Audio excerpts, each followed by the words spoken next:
Sup les jeunes, aujourd'hui on est le 26 juillet 2018, puis je vais vous faire une petite leçon, un petit cours sur le margin trading étant les longs et les shorts. Et comme vous le savez, Crypto Bob à l'appareil. Maybe I've been slipping back, heading south, car sick on a Tuesday, missing cash, blacking out, heartless in a few. On va débuter dans le vif du sujet directement avec c'est quoi un short puis c'est quoi un long. En fait, très brièvement et très bêtement, je vais vous simplifier ça.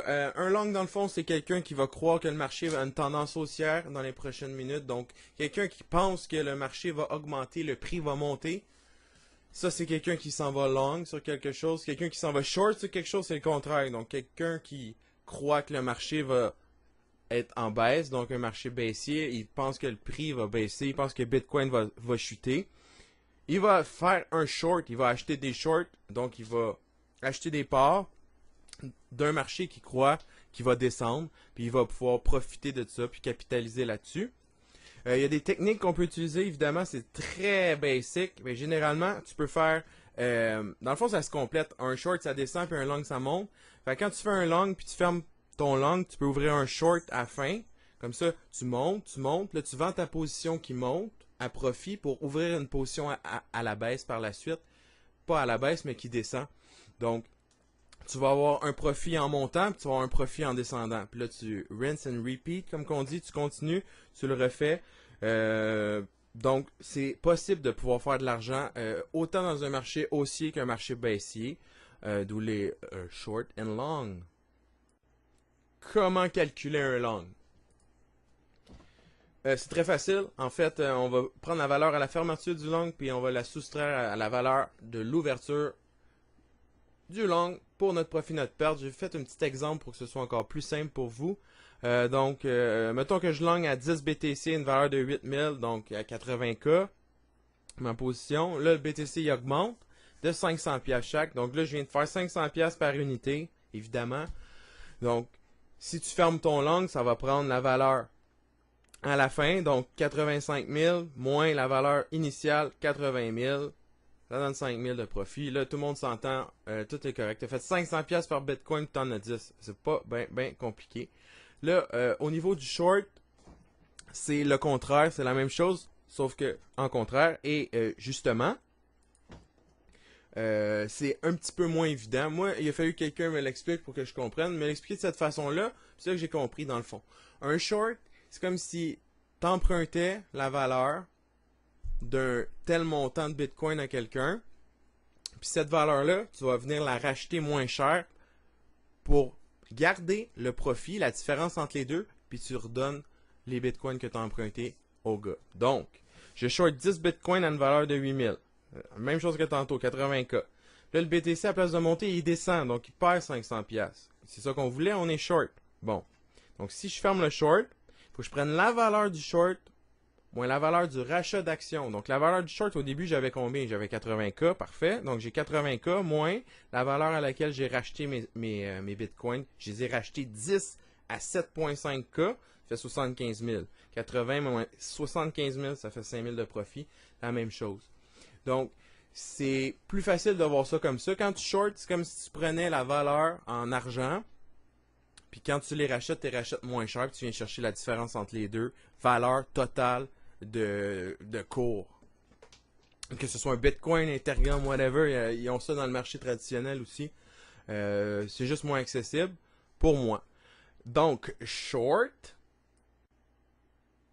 Et dans le margin trading, il y a deux trucs qui sont vraiment importants à savoir. C'est le leverage puis la liquidation, la liquidation. Le leverage, dans le fond, c'est un effet de levier que plusieurs échanges vont vous offrir pour pouvoir, dans le fond, jouer avec de l'argent que vous n'avez pas.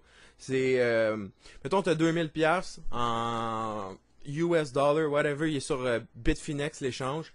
Eux, c'est un leverage de 3.3. Donc, tu vas pouvoir jouer avec 3.3 fois plus d'argent que tu as. Donc, avec 2000, tu fais 2000 fois 3.3, puis ça va te donner le nombre d'argent que tu peux jouer, si tu veux, sur l'échange. Dans le fond, c'est un système d'emprunt automatique. C'est comme si tu empruntais de l'argent à des personnes ou à l'échange.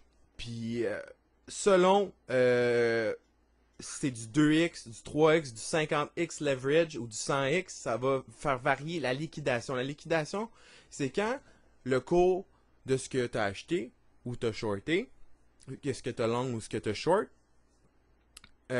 si le prix va sur la liquidation mark, tu te fais liquidated puis t'es fini, tu viens de perdre toute la valeur de ce que tu avais investi. Donc, mettons, là, tu as 2000$, puis là, tu leverages à full pin, 3.3x sur Bitfinex. Fait que là, tu joues genre avec 6500 à peu près, je sais pas. Puis, si ça atteint un certain niveau, tu perds ton 2000$, parce que si ça irait contre toi encore davantage, tu n'aurais pas les moyens de repayer la dette, dans le fond, tu sais. Si tu joues avec 2000$, puis là, théoriquement, tu serais à moins 2500$, mais ils peuvent pas venir chercher vraiment ton 500$ que tu leur devrais, tu comprends? Donc, ils mettent ça. C'est comme un stop loss, si on veut. Ça t'enlève du trade automatiquement à minute que tu atteins la valeur totale de ce que tu as, de ton équité dans le fond, de ce que tu as dans ton account. Fait que si, mettons, là, encore la même chose, tu as 2000$ dans ton account, là, tu joues full margin trading, tu as ta liquidation mark, elle atteint pas, tu es correct, tu es encore dans le trade, puis ça va fluctuer, puis il n'y a pas de problème. À minute que ça tombe sur ton liquidation mark, ça vend toutes les actions ou ça rachète selon le... Si tu as shorté, ça rachète tes actions, donc tu sors du trade, puis si tu long, ça vend tes actions que tu as longées, puis c'est comme si tu vendais. Donc, liquidation, il faut faire très attention avec ça. J'ai vu des gens perdre 50, 60, 80, tout leur portfolio, ils ont explosé leur account avec ça. Donc, le leverage, c'est quoi? C'est un effet de levier qui utilise un chiffre avec un X qui va te donner un multiplicateur de ce que tu as dans ton compte pour jouer avec. Ça, c'est dit bêtement en passant, parce que c'est pas mal plus complexe que ça. Le système d'emprunt est très, très, très avancé. Puis la liquidation, dans le fond, c'est faire attention. Si tu es un short, tu veux que le prix descend, ben ton liquidation mark, il va être en haut de ton short. Parce que si, mettons, Bitcoin est à 8000, puis toi, tu veux qu'il aille à 7500 ou à 7000, là, il s'en va pas à 7000, oups, il s'en va à 8500, ça se pourrait que ça pogne ton liquidation mark, puis que tu sois éjecté du trade en perdant absolument tout ce que tu aurais pu mettre ou ce que tu as mis. La même chose pour le short, pour le long. Le long, il veut acheter bas, puis il veut vendre haut. Donc, si il achète, mettons, Bitcoin, lui, à 7000, puis il veut le vendre à 8000, puis là, le Bitcoin, il se met à descendre en bas à 6500, il se fait liquidated, puis c'est fini, puis il vient de perdre tout son bread. Donc, c'est ce qui va conclure le petit cours d'aujourd'hui. Vous avez sûrement remarqué, j'ai changé encore le format de mes vidéos. J'essaye de rendre ça plus appétissant pour vous autres, ma gang de jeunes. Et là-dessus, je vais vous dire de me laisser des commentaires si vous avez quoi que ce soit. Venez me voir sur Twitter.